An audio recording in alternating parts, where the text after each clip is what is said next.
আজ নিয়ে এসেছি কাতলা মাছের ডিমের একটি দারুণ স্বাদের রেসিপি। তোমরা সবাই চলে আসো বন্ধুরা। প্রথমেই কাতলা মাছের ডিমগুলোকে কিছুটা পরিমাণ জলে হলুদ আর পরিমাণ মতো নুন দিয়ে কিছুক্ষণ ভাপিয়ে নেব।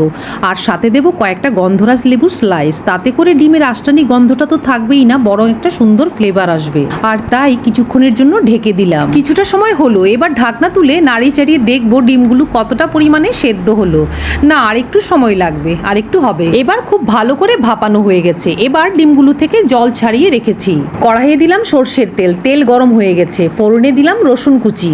রসুন কুচিটা সামান্য লাল হওয়ার পর দিয়ে দিলাম একটি মিডিয়াম সাইজের পেঁয়াজ কুচি। তারপর রসুন আর পেঁয়াজ কুচিটা সামান্য ভাজার পর দিয়ে দেব পছন্দের ঝাল অনুযায়ী কাঁচা লঙ্কা কুচি।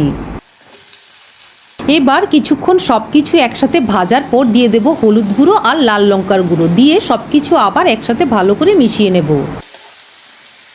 এবার সবকিছু মেশানোর পর দিয়ে দেব একটি মিডিয়াম সাইজের টমেটো কুচি আর পরিমাণ মতো নুন, দিয়ে সবকিছু আবার একসাথে মিশিয়ে নেব।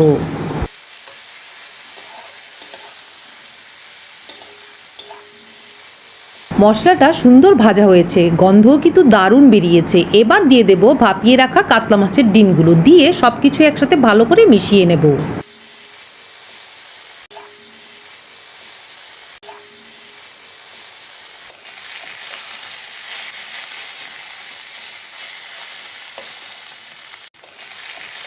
কাতলা মাছের ডিমটা মশলার সাথে খুব ভালো করে ভাজা হয়ে গেছে। এবার নামানোর আগে ওপর থেকে ছড়িয়ে দেব ধনেপাতা কুচি, দিয়ে সবকিছু ভালো করে মিশিয়ে নামিয়ে নেব। ব্যাস, তৈরি হয়ে গেল খুব সহজ আর চমৎকার মুখরোচক রেসিপি কাতলা মাছের ডিম বোনা। এবার গরম গরম ভাতের সাথে পরিবেশন করুন। ধন্যবাদ।